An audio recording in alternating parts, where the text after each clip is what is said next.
Hi అండి. తెలుగు కథల ప్రపంచంకు స్వాగతం. ఇవాళ వాడపల్లి పూర్ణ కామేశ్వరి గారు రచించిన కైతవ భంజని అనే కథను వినేద్దామండి. నేనే ఎందుకు అన్న నీలి చూపుల్లో శూన్యం గడ్డకట్టుకుపోయింది. ఆమె అనుభవిస్తున్నది జీవితం మోపిన భారాన్ని కాదు, నమ్మకం చేసిన గాయాన్ని. ఓలమ్మోలమ్మో, ఏటైపోయినాది మావా నీలి తల్లికి? పట్నం గాలి సోకి బిడ్డ కొయ్యైపోయినాదో ఏటో. ఆ చదువులు మనకొద్దయ్యా అంటే నా మాటిన్నావు కాదు. ఇప్పుడేటైపోయినాదో సూడు, లబోదిబోమంటోంది సీతాలు. నువ్వు ఊరికే కంగారు పోక, నువ్వు ఒట్టి మనిషి కాదు గదా, ఒంట్లో కాస్త నలతగా ఉంది మరి, సర్ది చెప్పాడు రంగడు. సీతాలను ఓదారుస్తున్నాడే కాని కళ్ళెదుటే శిలలా మారిన కన్నబిడ్డను చూసి రంగడు తట్టుకోలేకపోతున్నాడు. గాలికొండ పొలిమేర దాటని పచ్చని అమాయకత్వం నీలిది. వెదురు బుట్టలే ప్రపంచంగా బతికే రంగడు సీతాలు దంపతులకు లేక లేక కలిగిన ప్రాణం నీలి. కంటికి రెప్పలా కాపాడుకున్న తమ బిడ్డను ఏ పట్నం గాలి ఇలా మార్చేసిందో అర్థం కాక ఆ తండ్రి గుండె తరుక్కుపోయింది. గొప్ప చదువుల కళ నెరవేరిందని మురిసిపోయేలోపే కల్లా కాపటం ఎరుగని బిడ్డ చూరాలుగా తిరిగొచ్చింది. ఆ వార్తకు సంబరపడాలో, ఆమెలోని ఆ నిర్జీవ శూన్యాన్ని చూసి ఏడవాలో తెలియని స్థితి. ఆ పాత రోజులు మళ్లీ రావటే అంటూ రంగడు భారంగా నిట్టూర్చాడు. చదివిత్తా, పిల్లను పెద్ద పీసర్స్ చేసేస్తానంటూ ఓ ఇదైపోతున్నావు. ఏటి బయలంపించేసేదేమిటి? పట్నం చదువులంటే మాట్లాడి చెప్పు. దాన్ని నా చేతికిండెట్టుకొని బట్టలమ్మితే బువ్వకి గింజలొద్దును గదా, నిలదీసింది సీతాలు.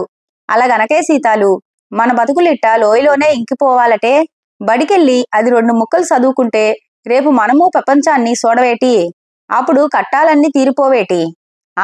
ఆఫీసర్ చేసేస్తావు. ఆఫీసర్ అంటే ఊరికే అయిపోతుందా ఏమిటి? ఊరికే ఎందుకేటి, సంపాదిస్తానుగా. రేపు అరకు సంతగందా, మొన్న అడవిలోకెళ్ళి తెచ్చిన తేనె, పంట పసుపు కొమ్ములు అమ్మి తెచ్చిన సొమ్ముతో పలకా బల్పం సేతికిచ్చి బడి కంపిద్దాం.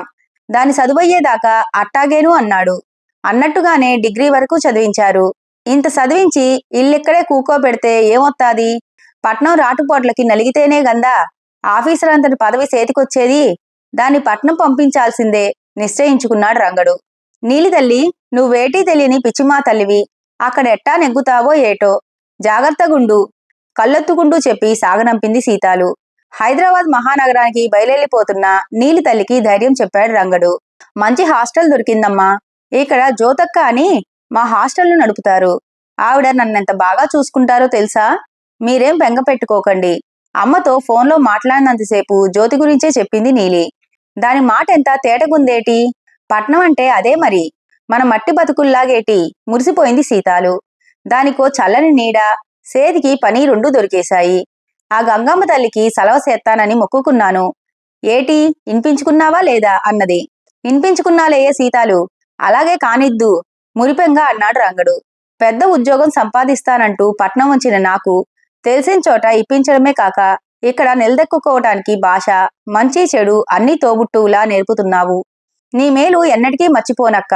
కన్నీటి పర్యంతమైంది నీలి. నీ పెళ్లికి మంచి పట్టుచీర పెడదువుగానిలే, అక్కడితో రుణం తీరుతుంది నవ్వుతూ అంది జ్యోతి. 2 ఏళ్ల కాలం గిర్రున తిరిగిపోయింది. నీలి ఊరికి డబ్బు పంపడం, కూతురు ఎదుగుదలను చూసి తల్లిదండ్రులు మురిసిపోవటం జరుగుతున్నాయి. నీకో మంచి సంబంధం చూశాను. మీ అమ్మా నాన్నలతో మాట్లాడి అందరికీ అంగీకారమైతే చేసుకుంటావా అంది జ్యోతి. పెళ్ళా నాకా అంది నీలి. ఆశ్చర్యం ఎందుకు? నీకు 24 ఏళ్ళొచ్చాయి. ఇవాళో రేపో మీ అమ్మా నాన్నలు నీకో సంబంధం చూసి పెళ్లి చేయాల్సిందేగా. నా ఎరుకలో ఒక మంచి వ్యక్తి ఉన్నాడు. పెద్ద కంపెనీలో ఏరియా మేనేజర్గా చేస్తున్నాడు. 2 చేతులా సంపాదిస్తున్నాడు. నీకిష్టమైతే మీ వాళ్ళతో మాట్లాడతాను వివరించింది జ్యోతి. నువ్వేం చెప్పినా నా మంచికేగా అక్క. నువ్వనుకున్నట్లే అమ్మా నాన్నలతో మాట్లాడు అంది నీలి. అన్నతడివే మాటలు ఒకరినొకరు చూసుకునే ఏర్పాట్లు జరిగిపోయాయి. చూడడానికి పెద్దగా అనిపిస్తున్నారు నసిగింది నీలి. అదేం లేదు నీలి, మహా అయితే 8 ఏళ్ల తేడా ఉంటుంది. మంచి వ్యక్తి దొరకడమే కష్టం. అలాంటిది ఇంత గొప్ప సంబంధం వదులుకోవటం తెలివైన పని కాదు. అతడితో నీ జీవితం సంతోషంగా సాగుతుంది అంటూ ఒప్పించేసింది జ్యోతి. 2 వైపుల ఖర్చు తనే పెట్టుకున్నాడు శ్రీధర్. అంగరంగ వైభవంగా పెళ్లి జరుగుతోంది. మూటకట్టి తెచ్చిన నగలను పిల్లకు అలంకరించి మురిసిపోతుంది సీతాలు.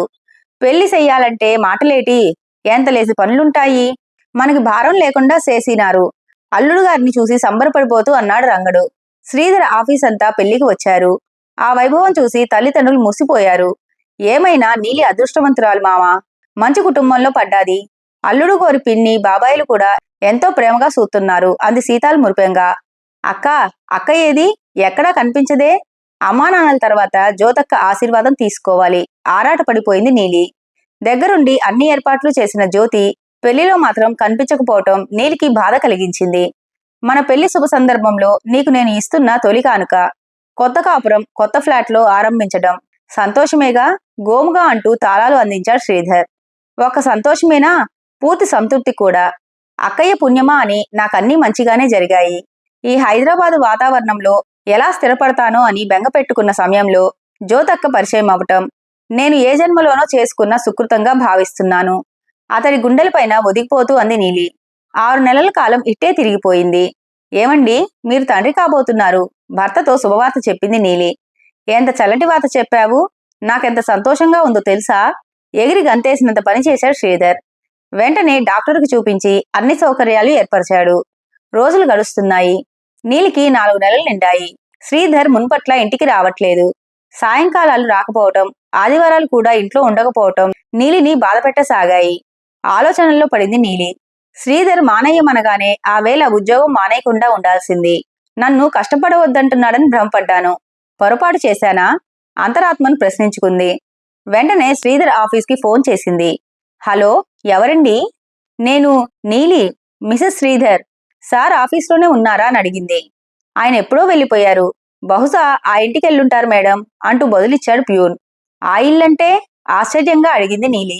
అదేనండి, పెద్దిల్లు, సుధా కాలనీ 2వ వీధిలోది.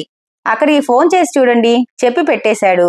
నాతో మాట్లాడుతున్నానన్న జంకైనా లేకుండా అలా పెద్దిల్లు అని చెప్తున్నాడేంటి అని ఆలోచనలో పడింది. నీలి బాధకు అయోమయం తోడైంది. ఒంటరిగా నిస్తేజంగా అడుగులు వేస్తూ సుధా కాలనీకి దారితీసింది. అది సుధా కాలనీ. శ్రీధర్ అని రాసి ఉన్న ఇంటి తలుపులు తెరిచి ఉన్నాయి. లోనికి ప్రవేశించింది నీలి. అందంగా అమర్చిన ఇల్లు, సోఫాల పక్కనే బొమ్మల షోకేసు, యజమానుల పెళ్లి ఫోటో. తేరిపారా చూస్తున్న నీలి చూపులు ఆ ఫోటో దగ్గరే ఆగాయి. ఒక్కసారి విస్తుపోయింది. సూటు బూటులోని పెళ్లి కొడుకు తన భర్త. పక్కనే పెళ్లి కూతురు అలంకరణలో ఉన్నది జ్యోతి. అంటే జ్యోతక్క భర్తే ఇప్పుడు నా భర్తనా? కళ్ళు తిరిగినంత పనైంది. లోపల నుంచి వచ్చిన వంట మనిషి ఎవరు అని అడిగినా మాట్లాడలేక, మాట్లాడటానికి ఏమీ లేక నీరుగారిన నీలి అక్కడి నుంచి నిష్క్రమించింది. దుఃఖాన్ని దిగమింగుకుంటూ రైల్వే స్టేషన్ చేరుకుంది నీలి. పుట్టింటికెళ్లాలని ప్రయాణమైతే అయింది కానీ మనసు నిండా సంక్లిష్ట ప్రశ్నలే. ఇప్పుడు అమ్మా నాన్నలకు, నా కడుపులో పెరుగుతున్న బిడ్డకు నేనేం సమాధానం చెప్పాలి? అగమ్య గోచరమైన నా భవిష్యత్తుకు దారేది? చిక్కు ప్రశ్నలకు సమాధానాలు దొరకలేదు. పుట్టింటికి చేరుకుంది. అలసి వచ్చిన బిడ్డను అక్కున చేర్చుకున్నారు సీతాలు, రంగయ్య. ఒట్టి మనిషి కాదు గందా, కూసంతా విశ్రాంతిగా ఉంటాదని పంపించినారా అల్లుడు గారు? మా మంచి మహారాజు.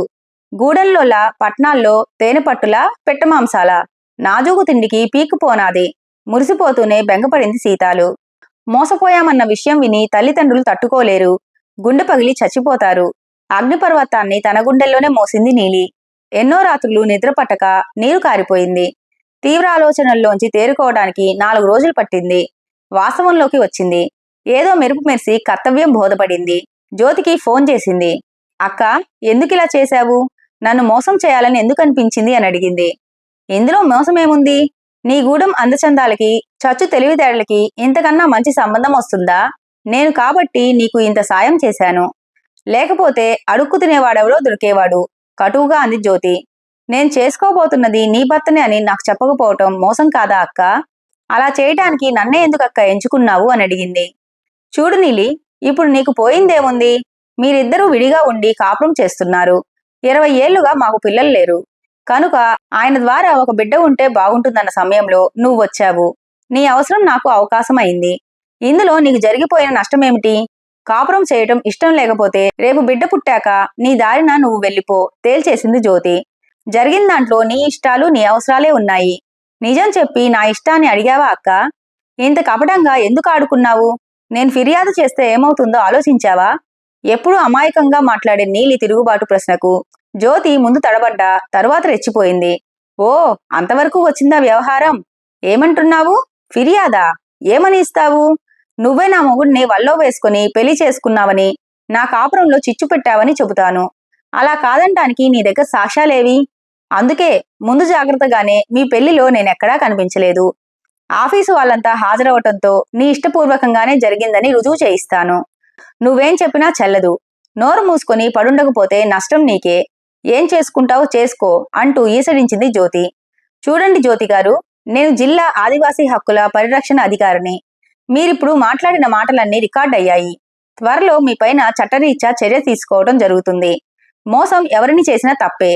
అందున అమాయకమైన గిరిజన తగలను మోసం చేసి తేలికగా తప్పుకోవాలనుకోవటం మీ అవివేకం. National commissioner of judicial tribes నిర్దేశించిన గిరిజన హక్కుల పరిరక్షణ పథకం గురించి కాస్త తెలుసుకోండి. గిరిజనులకు న్యాయం చేకూర్చడమే ఈ పథకం లక్ష్యం. వారి హక్కుల ఉల్లంఘనపై ఫిర్యాదులొస్తే సదరు వ్యక్తులను విచారించడానికి సివిల్ కోర్టు సర్వ అధికారాలను కలిగి ఉంటుంది. అటువంటి న్యాయ సేవలు కోరిన నీలికి పూర్తి న్యాయం జరుగుతుంది, వివరించారు స్థానిక గిరిజన సేవా అధికారి. హలో హలో నీలి, ఏంటమ్మా, ఎవరు మాట్లాడుతున్నారు? మనలో మనం చూసుకునే వాళ్ళంగా ఇలా ఎవరినో తీసుకొచ్చావెందుకు? కంగుతిన్న జ్యోతి కంగారుగా అడిగింది. నిశ్చలంగా నిలబడిన నీలి ఫోన్లో మహిషాసురమర్దిని స్తోత్రం సన్నగా వినిపిస్తోంది. దాన్ని వింటున్న నీలి నిశ్చింతగా కనిపించింది. కపటాన్ని గెలిచానన్న తృప్తి ఆమె కళ్ళలో మెరిసింది. జరుగుతున్నదేది బోధపడని సీతాలు రంగడు మాత్రం తేడపడిన నీలి ముఖాన్ని చూసి తృప్తిగా ఊపిరి పీల్చుకున్నారు. ఇంతటితో కథ కంచికి మనం ఇంటికి. ఈ కథ కనుక మీకు నచ్చినట్లయితే లైక్ చేసి, షేర్ చేసి, కామెంట్ చేసి మన ఛానల్కి సపోర్ట్ చేసేయండి ఫ్రెండ్స్. ఇక ఉంటానండి. By by.